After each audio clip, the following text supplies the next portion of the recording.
What is up, peeps? Welcome back to more CS News. What are you sipping on this fine and dandy day? And good morning to all of you guys watching out there. If I missed any CS News, make sure to leave a comment down below. We got a lot happening this week, and I will try and cover as much as possible. One of the more important issues that we need to talk about following off the back of Blast Lisbon, that's going to be Xantares, as he took to Twitter after another, I would not say failed run from Eternal Fire. They are a playoff contending team at almost, I think, every event they attend. They are a top team in the world, but to get it done, get over that hump, and to take a title, it will take some more out of this roster, and has taken a lot out of Xantares, as he went public with some of his health concerns that he has recently had, saying, "I am no different than a corpse. I try to do my best, but this is all I have. A big problem with my back. I can't breathe. My stomach is constantly burning. It hasn't gone away for 25 days. I take 5 pills a day, and I walk around like I'm unconscious. Please excuse me." To which obviously is a big concern, especially if you're an EF fan, but also just a fan of CS in general. These guys are going to the absolute brink to compete every single weekend, and of course travel almost every single weekend. And especially a team like Eternal Fire, who is not missing a lot of events out there, it's like, okay, maybe it's time for them to take a step back and give this man some rest, but it's also like what he's willing to do to go out there and try and win. It obviously sounds like a very serious health issue. I think parallels draw back to the Device days. Remember that back during the Astralis era, even after the Astralis era, for years it seemed that Device had stomach issues as well, likely caused by all the strain and stress and travel and other issues among that. But it's crazy to know what these players are maybe sometimes going through and not very public about. So I'm glad Xantares feels like he can be transparent, but certainly you feel like something that serious is probably also impacting his gameplay. And so I wonder if the team will take a break. Will they take some events off? Because a fully rested Xantares, we saw at the beginning of this year, he's one of the better players in the entire world. And maybe that's what it takes to get these guys over the championship/grand finals hump. But that is Xantares being open and honest about his health concerns, wishing him nothing but the best and hopefully a recovery and figuring something out. But I can't imagine being ill and also trying to keep up with a travel schedule for Counterstrike. It's got to be difficult. And also someone making headlines that was obviously a joke, but we're going to talk about it. That being Donk jokes on Telegram following their series versus Vitality. Yes, Vitality take down Spirit. Mouse also took down Spirit during the Blast Lisbon run, so Spirit has some weaknesses as we slowly approach the upcoming Austin Major, which is, I think, a bit nice to see, but now Spirit looks like they have weaknesses and Vitality looks like they don't. So they're going to be your number one team, likely heading there as well. But it will be Donk joking after that loss, saying, "Hey, remove the op, all right? I had a very tough time against King Zaiwu. Let's remove the op." To which a lot of people were like, is he being serious? He was joking.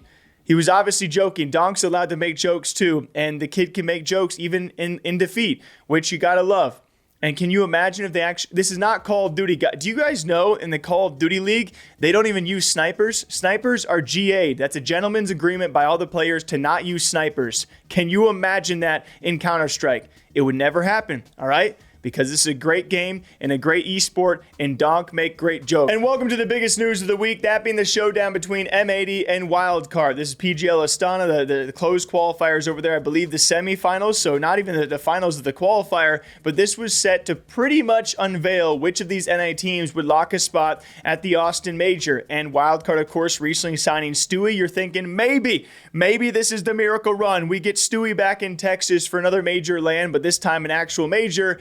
And well, no, M80 got the job done. They seem to be your NA majority favored roster out there. What do you leave a comment? What do you guys think for NA? Who do we got? Let me know down below. And I would say not a very hype result from Stewie. I don't think even he would deny that. You look at the scoreboard, you look across the maps, especially map 2, it was pretty lackluster for the entire lineup. But congrats to M80. They got the job done. They are likely going to lock that spot for Austin Major. And what they've been through, I'm very happy for them. I hope to talk to the M80 CEO at the Major if they do attend. That's going to be a really fun time. And maybe they can make a run. Just maybe. But then when it comes to Wildcard and their remaining chances to make maybe some what are they, MRQ, not even last chance qualifiers, MRQs. The language ban, it's so hard to keep up with. The question is then drawn, do they keep Stewie on for that or go back to Fizzy? And that's how I always pronounce his name. I don't know about you guys, But yeah, now the debate continues of Wildcard. Will they keep Stewie on this roster? Stewie also going on a Freakazoid stream afterwards to talk about Tier 2, Tier 3 NA. I don't think he reiterates he's not making any disses towards his teammates like JBA or to other American teams out there, but he talks about Tier 2 and lower tiers of American CS versus other regions and not knowing how to play CS. And so he was on Freakazoid's stream for a long, long time, but I was just listening for 30 minutes, 30, 45 minutes. So here's a clip that I had ran into. You have to like know a person first. Like there are players that just won't do any, I'm not even talking about JBA, but like there are players that just don't even do anything, actually. Like they just play the game. Like don't deathmatch, don't watch a VOD, don't watch back their own shit. Look, I don't even know how like if you're not doing that, then you shouldn't even be playing this game in competitive, in my opinion. Like if you're not watching yourself, let alone others, I mean, how the fuck are you gonna get better, bro? For example, in the game on Inferno we played today, like we won pistol and they got bombed down, and I know how to play these rounds. Like they're about to buy, and like either they have two options. Like either they're gonna take fast control or they're gonna contact with the AKs, and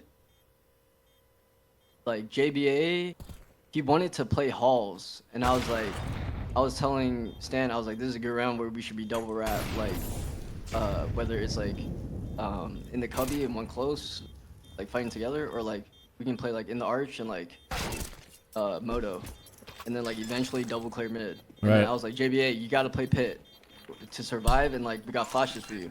And he's like, you want me to play pit? But then like I called it off because I felt like he was literally gonna run straight to pit and just play pit. But he actually would, I think. Ooh, JBA? Yeah, but it's not his fault though. Like it's just like Yeah, there's he a lot to just say. doesn't- But at the yeah. same time, like I feel like I can't, like some things it's hard to teach. Like he Well, needs that's to play like a his, jiggle like, to get info and live type shit, right? Or just live. yeah, kind of like you got to see if they're taking halls. Like Yeah. you got to take like let them develop into the mid control and then push you back, then play pit. Right. Yeah. But I don't know how to describe that. What's Stu saying? I swear, as a player, if you're like just coming up, you better get good at hearing feedback and then thinking about how that applies to the rest of the round. If you just like take the feedback as is, just for that situation, you'll end up being this type of player. Not JB. I'm saying like you'll end up being this type of player where you just hear exactly what you think you need to do right now, and then don't connect the dots ever. Yeah, literally. And then you're just doing shit just to do shit because you were told to do it.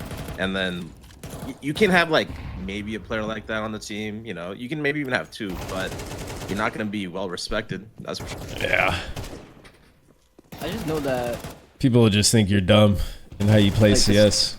the CIS region, well, I wouldn't say like these players here. Like I'm talking about like actual CIS players that are decent. Like in the tier 2 versus the tier 2, like the CIS region probably understands like rotations and like nade usage a little bit and like just like map control a little bit. But like I feel like in NA they don't understand any of that. No. Like nades are like probably the one thing they don't know has like every nade is used for a purpose, bro. And so, of course, selfishly, I would love to see Stewie back at a major, even a qualifier for a major to try and get there. That's a selfish. We need views. We need viewership and drama and spice in NA again and a chance at doing something.